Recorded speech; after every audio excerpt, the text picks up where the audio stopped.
Bonjour à tous. Aujourd'hui, cette vidéo porte sur le thème suivant, le lien entre la notion de métier et de vocation.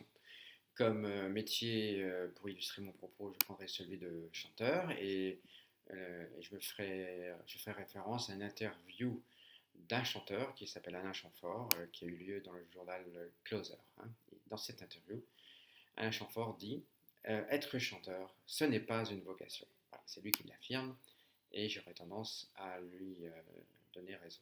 Je vais vous expliquer pourquoi. En tout cas, j'ai retenu cela puisque c'est un sujet sur lequel je suis très sensible, hein, la notion de vocation.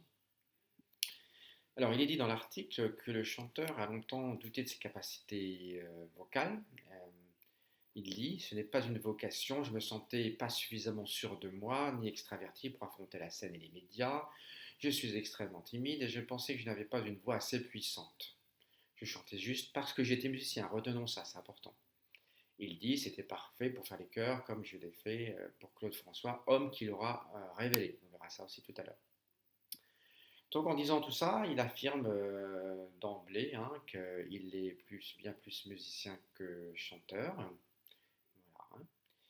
Donc pour moi, euh, chanteur, c'est un métier. Un métier, qu'est-ce que c'est? C'est d'abord l'exercice par une personne d'une activité euh, dans un domaine ou contexte professionnel et bien sûr en vue d'une rémunération. Par extension, le métier a désigné le degré de maîtrise acquis par une personne du fait de la pratique sur une durée suffisamment longue de cette activité. On est bien donc dans le domaine du savoir-faire avant tout. Il y a bien sûr un lien avec la vocation, mais un savoir-faire n'est pas une vocation. Une vocation a quelque chose d'unique en fait, car chaque être humain est unique. Or, être chanteur n'a absolument rien d'unique. Et par ailleurs, il y a même mille façons d'être chanteur selon le type de positionnement, de message, de style qu'on adopte. Et la vocation pour moi se situe toujours à l'endroit où l'être humain est le plus authentique, le plus unique, hein, et donc le plus authentique avec lui-même et avec les autres. Alain Chamfort est un véritable artiste, sans nul doute hein, pour moi, vu qu'il a traversé les époques et marqué la chanson française. Bon, rappelons qu'autrefois, être artiste était considéré comme une vocation, un peu comme prêtre, n'est-ce pas?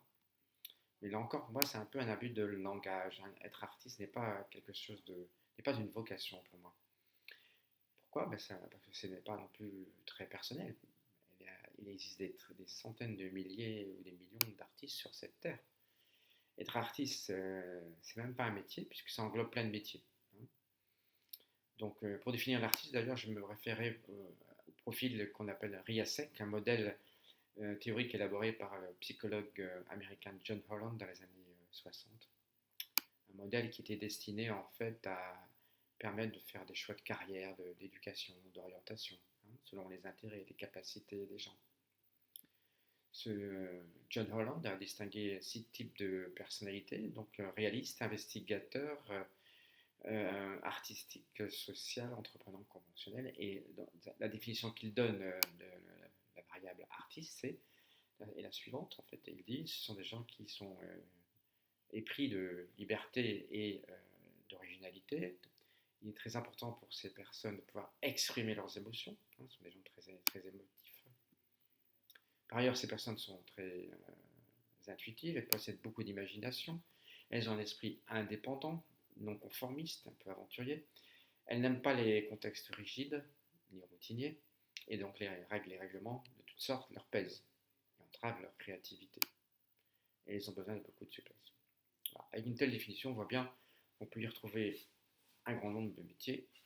On peut même pratiquer un métier originellement pas très artiste comme comptable, mais dans un environnement artiste comme dans un théâtre par exemple, ou avec des méthodes d'artistes imaginatifs, hein, par exemple, bien, le comptable va présenter ses résultats de façon très créative, très imagée, hein, pour les permettre de bien, ou même de manière ludique, permettre de mieux les comprendre, hein. Alors, il est intéressant de savoir qu'Alain Chamfort, de son vrai nom Alain Legovic, donc il est breton, il n'a pas commencé sa carrière par la chanson, justement. Il a plutôt démarré par la musique, une carrière de musicien, en jouant au piano dès sa plus tendre enfance, atteignant rapidement un très haut niveau, en fait, hein. Donc, dès le départ, il y a quelque chose d'important chez lui au niveau du piano. Il a passé des concours à l'époque, il a remporté le concours Nerini, qui lui a permis d'enregistrer ses prestations sur un disque. Adolescent, Alain Chamfort fonde un premier groupe de musiciens qui s'appelle The Dreamers, puis un autre qui l'appellera The Shakers, puis un autre qui s'appellera The Murators. Voilà, donc notons que jusque-là, il est dans la musique à fond. Hein. Et donc, c'est même ses talents de musicien lui permettent d'ailleurs d'accompagner de nombreux chanteurs de l'époque. C'est là qu'on voit qu'il avait des talents de chanteur importants, puisqu'il a accompagné des chanteurs brillants hein, de l'époque, comme Jacques Dutronc, hein, Éric Chardin. Bon. Et c'est en rejoignant un autre groupe qu'il a fondé qui s'appelait The Mods, qu'il se met pour la première fois au chant. Voilà. Alors, coïncidence ou pas, c'est en faisant du chant qu'il devient le leader du groupe pour la première fois. Un peu comme si le fait de chanter lui procurait une position de leader qu'il recherche visiblement. Donc là, il y aurait quelque chose d'intéressant à creuser si on pouvait le faire. Donc il devient leader de ce groupe de musiciens. Pour autant, c'est 45 tours, entre guillemets, on appelait ça comme ça à l'époque, n'ont pas beaucoup de succès. Et après, il change son nom en Alain Chamfort. Et là, il commence à démarrer sa vraie carrière de chanteur qu'on lui connaît aujourd'hui. Et c'est finalement Claude François qui révèle cette carrière. Néanmoins, il n'est pas que chanteur, il est chanteur, compositeur, arrangeur, comme on dit. Il écrit de nombreux titres, dont, au début, 5 titres, 45 tours, où on retrouve le terme amour. Et on verra un peu plus loin que ce n'est pas un hasard. On retrouve cette terminologie. En 1976, son côté romanesque qu'on va voir bientôt, il affirme un temps son indépendance en sortant un album, un tube plutôt, qu'il va appeler Manureva en 78 exactement, rendant hommage au navigateur célèbre Alain Colas, disparu en mer lors de la première route du Rhum. Alors je connais bien cela puisque j'étais moi-même en Guadeloupe à cette époque et j'ai accueilli les premiers bateaux qui sont arrivés lors de cette course mythique. Ensuite, il a cherché son style de chanteur dans les années 90. On dira de lui qu'il mêle une élégance désabusée, un cynisme tendre. Il sort de nombreux albums. Bon, il enchaîne. Puis il connaît un certain trou, et 6 ans après ce trou, il propose début 2010 un album qu'il appelle Une vie Saint-Laurent. 16 chansons racontant la vie romanesque d'Yves Saint-Laurent. Alors moi je dis, sans doute s'est-il bien reconnu dans le style de vie romanesque de ce grand homme qui était Yves Saint-Laurent. Et je pense que le style romanesque est clairement une caractéristique importante de la vocation de ce chanteur. Donc ça serait intéressant de creuser ça. Alors comme pour bien appuyer le fait qu'il n'a pas une vocation de chanteur, il a poursuivi sa carrière comme compositeur, choriste, pianiste sur des albums de plusieurs artistes comme Vanessa Paradis, Véronique Sanson, etc.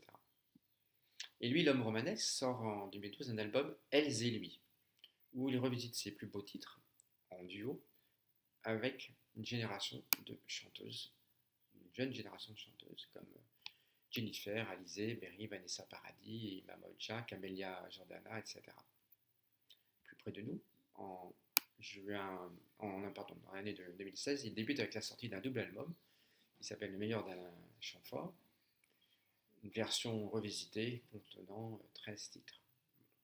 Donc là, revisité, ça signifie qu'il y a un travail un peu de musicien également. Donc l'accueil est plutôt chaleureux. En avril 2017, encore plus près de nous, il est à la salle Playel, un petit clin d'œil pour le pianiste qu'il est. Et puis, fin d'année, il est en tournée, une tournée qu'il appelle En acoustique. Et en plus, à Pontivy, la ville natale de son père. Donc voilà, des symboles forts. Donc, recherche un retour aux sources, on pourrait dire. aux sources géographiques et aux sources vocationnelles, puisque l'acoustique me semble quelque chose de très personnel de chez Alain Chamfort. Il a d'ailleurs appelé son concert comme ça. Bon. Dans ce concert, avec son pianiste, il joue aussi du clavier. 2 mots sur l'acoustique. L'acoustique, c'est une discipline qui ne concerne pas que la musique, loin s'en faut. C'est la science du son, en fait. Donc, il y a des liens, ça a été utilisé dans les ondes mécaniques au sein des gaz, des liquides, des solides. L'acoustique comprend de nombreuses ramifications, comme l'électroacoustique, l'acoustique architecturale et bien sûr musicale.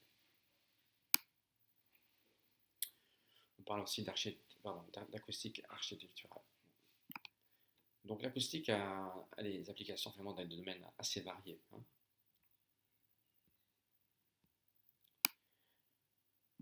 Les doutes qu'il a finalement sur son métier de chanteur se voient également lorsqu'il se dit inquiet pour sa fille Tess qui elle-même se lance dans la chanson. Vous voyez, tout cela est intéressant. Donc ça montre finalement il est vraiment bien plus musicien que chanteur. Quand il dit chanteur, c'est pas une vocation, mais il s'avoue à lui-même et aux autres que il se définit pas comme chanteur. Et moi, je vais plus loin, puisque je dis que chanteur, c'est pas une vocation. Ça, c'est vrai, je lui donne bien raison, mais musicien non plus. Même si, déjà, on se rapproche d'un art, de son art favori, finalement.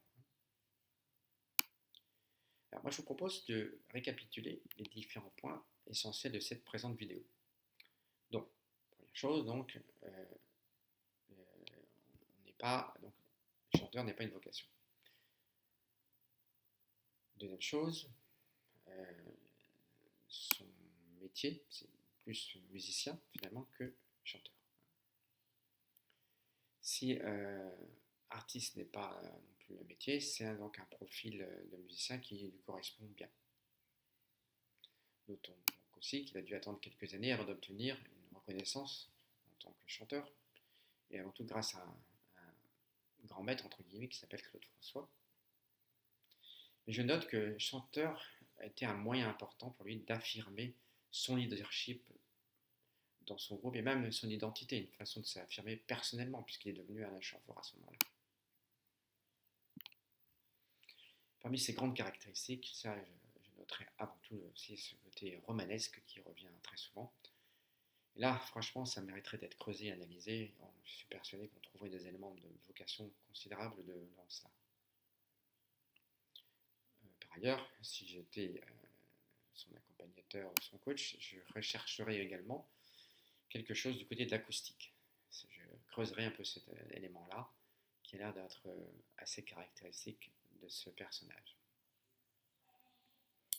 Ses inquiétudes par rapport à sa fille qui s'engage dans la chanson, quelque part, trahissent ses doutes sur son rapport au métier de chanteur. Voilà, tout cela montre bien qu'Alain Chamfort a une recherche personnelle dans l'art, la musique, avant tout. La chanson vue comme une musique peut-être. Souhaitons-lui de trouver sa véritable vocation un jour, qui à ne pas manquer doit être très très riche. Voilà, je vous remercie d'avoir assisté à cette vidéo. Je vous dis à bientôt pour une prochaine.